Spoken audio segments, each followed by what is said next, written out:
Hello friends, मी सायली वराळे makeup artist. तर आज आपण बघूयात डार्क स्किन मेकअप. तर डार्क स्किनवर मेकअप करताना आपण कोणत्या कोणत्या स्टेप करायच्या ते या व्हिडिओमध्ये आपण शिकणार आहे. तर सर्वात प्रथम फेस जो आहे तो वेट वाईप्सनी क्लीन करून घेतलेला आहे. तर तुम्ही बघू शकता इथे जे डस्ट वगैरे जी असते स्किनवरची ती पूर्णपणे रिमूव्ह झालेली आहे. त्यानंतर आपण इथे टोनर यूज करणार आहे. टोनर नंतर मी इथे लेन्स सेट केलेले आहेत. लेन्स ज्या आहेत त्या मी इथे प्युअर हेंजलच्या घेतलेल्या आहे. बिकॉज ऑफ डार्क स्किन आहे तर स्किन टोन वाईज आपण ज्या लेन्सेस आहेत त्या सेट करत असतो. तर तुम्ही बघू शकता अशा पद्धतीने व्यवस्थित लेन्स ज्या आहेत त्या सेट झालेल्या आहेत. आणि आपण नंतर जे आहे ते वॉटर बेस्ड मॉइश्चरायझर इथे यूज करणार आहे. बिकॉज ऑफ ऑइली स्किन आहे. ऑइली स्किनसाठी आपण नेहमी वॉटर बेस्ड मॉइश्चरायझर यूज करतो. तर वॉटर बेस्ड मॉइश्चरायझर हे जे आहे ते तुम्ही क्युटी ब्युटीचं घेऊ शकता, पॅकचं घेऊ शकता किंवा तुम्ही शॉपरेलचं सुद्धा वापरू शकता. तर अशा पद्धतीने स्किनचं प्रिपरेशन आपलं कंप्लीट झालेलं आहे.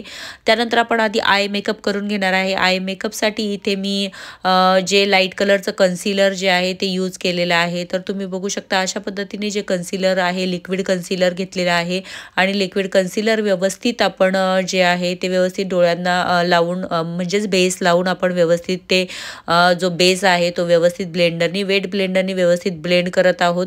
तर अशा पद्धतीने तुम्ही जे आईचा बेस आहे तो व्यवस्थित करून घ्यायचा आहे. त्यानंतर इथे एक सिंगल शेडचा मी आय शॅडो यूज केलेला आहे. जो कलर यूज केला आहे आय शॅडोचा तो आहे थोडासा पिंकिश. बिकॉज ऑफ जी साडी आहे ती थोडीशी पिंक टोनमध्ये येते. एकदम पिंक नाही आहे बट थोडासा पिंक टोन असल्याने मी दोन्ही डोळ्यांना पिंक शेड लावून घेतलेला आहे आणि फक्त क्रीज लाईनवर वर्क केलेला आहे. इनर कॉर्नरला मी कुठल्याही प्रकारचं आय शॅडो लावलेलं नाही आहे. इनर कॉर्नरसाठी मी इथे पिगमेंट्सचं प्रेस पिगमेंट जे आहेत आय शॅडो पॅलेटमधले तेच मी इथे यूज करत आहे. तर अशा पद्धतीने फिंगरच्या हेल्पनी तुम्ही आय शॅडो जे आहे प्रेस पिगमेंट्स जे आहेत आय शॅडो पॅलेटमधले ते यूज करू शकता. त्यानंतर मी इथे थोडासा ग्लू अप्लाय करून थोडेसे ग्लिटर पण अप्लाय केले आहे इनर कॉर्नरला. तर तुम्ही बघू शकता पिगमेंट्सपेक्षा तुम्ही जर ज्यावेळेस ग्लिटर यूज करता त्यावेळेस जे डोळ्याचं लुक आहे ते खूप आपल्याला बेटर दिसतं किंवा जो त्याचा रिफ्लेक्शन आहे आपण जे पिगमेंट्स यूज करतो किंवा जे ग्लिटर यूज करतो त्याचे जे रिफ्लेक्शन आहे ते खूप छान प्रकारे डोळ्यावर दिसतात. तर तुम्ही बघू शकता की डोळ्याचा जो मेकअप आहे तो ऑलमोस्ट कंप्लीट होत आला आहे. मी जी क्रीज लाईन आहे ती थोडीशी ब्लॅक शॅडो घेऊन थोडीशी डिफाईनसुद्धा केलेली आहे. त्यानंतर मी ते आय मॅजिकच्या आय लॅशेस यूज केलेल्या आहेत. तर ड्यूचा ग्लू यूज केलेला आहे आणि आय लॅशेस ज्या आहेत त्या व्यवस्थित सेट करून घ्यायच्या आहेत. मी खूप हेवी आय लॅशेस यूज नाही केलेल्या.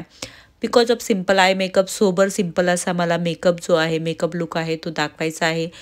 तर तुम्ही बघू शकता इथे मी वॉटर बेस्ड मॉइश्चरायझर आधी वापरलंच होतं. त्यानंतर मी ते थोडंसं ऑइल बेस्ड मॉइश्चरायझरसुद्धा यूज करणार आहे. बिकॉज ऑफ थंडी आहे सो मी इथे थोडंसं ऑइल बेस्ड मॉइश्चरायझर यूज केलेलं आहे. तर तुम्ही बघू शकता अशा पद्धतीने ऑइल बेस्ड मॉइश्चरायझर यूज करून झाल्यानंतर मी इथे कन्सिलिंग करून घेत आहे. कन्सिलिंग जे आहे ते तुम्हाला संपूर्ण फेसवर कन्सिलिंग करायचं आहे. बिकॉज आपण स्किन टोन जो आहे तो 1-2 टोन आपण लाईटर करणार आहे मेकअप. तर त्यासाठी आपण कन्सिलिंग करून घेतलेलं आहे. त्यानंतर जे आहे ते मी इथे फाउंडेशन यूज करणार आहे. फाउंडेशनसाठी इथे मी हुडा ब्युटीचा शेड घेतलेला आहे. हुडा ब्युटीचा 320 शेड मी इथे यूज केलेला आहे. त्यांचा स्किन टोन जो आहे तो मला थोडासा लाईटर दाखवायचा आहे. त्यासाठी मी त्यांच्या स्किन टोनला मॅच फाउंडेशन नाही घेतलेलं. मी जे फाउंडेशन घेतलं आहे ते स्किनपेक्षा लाईटर फाउंडेशन आहे. तुम्ही बघू शकता इथे जे फाउंडेशन मी अप्लाय केलेलं आहे ते व्यवस्थित आपलं सेट झालेलं आहे. त्यानंतर मी जे आहे ते फाउंडेशन सेटिंगसाठी इथे लूज पावडर यूज केली आहे. लूज पावडर यूज करून आपण जो बेस आहे तो व्यवस्थित आपण सेट करून घेणार आहे. इथे जरी तुम्हाला बेस खूप वाटत असेल तरी पण तो नंतर सेटल होतो. तर तुम्ही या व्हिडिओमध्ये बघू शकता की बेस जो आहे तो सेटल झालेला आहे. त्यानंतर मी इथे जे ब्लशर आहे ते यूज केलेलं आहे. ब्लशर नंतर काजळ आणि अंडर आईचा मेकअप करून घेतलेला आहे. त्यानंतर इथे जेल आयब्रो फिलर यूज केलेला आहे. जेल आयब्रो फिलर यूज करून आपण डार्क ब्राऊन कलरचं जेल आयब्रो फिलर आहे तर व्यवस्थित जे आहे आयब्रो जे आहे त्या व्यवस्थित फिल केलेल्या आहे आणि आयब्रो थोडेशा आपण एक्सटेंड केलेले आहे. बिकॉज आयब्रोची जी लेंथ होती ती थोडी शॉर्ट होती त्यासाठी मी थोडंसं एक्सटेंड केलेली आहे आयब्रो. त्यानंतर इथे व्यवस्थित आपण लिपचा जो शेप आहे तो प्रथम डिफाईन करून घेणार आहे. लिपचा शेप डिफाईन झाल्यानंतर तुम्हाला जे उर्वरित पोर्शन आहे तो फिल करायचा आहे।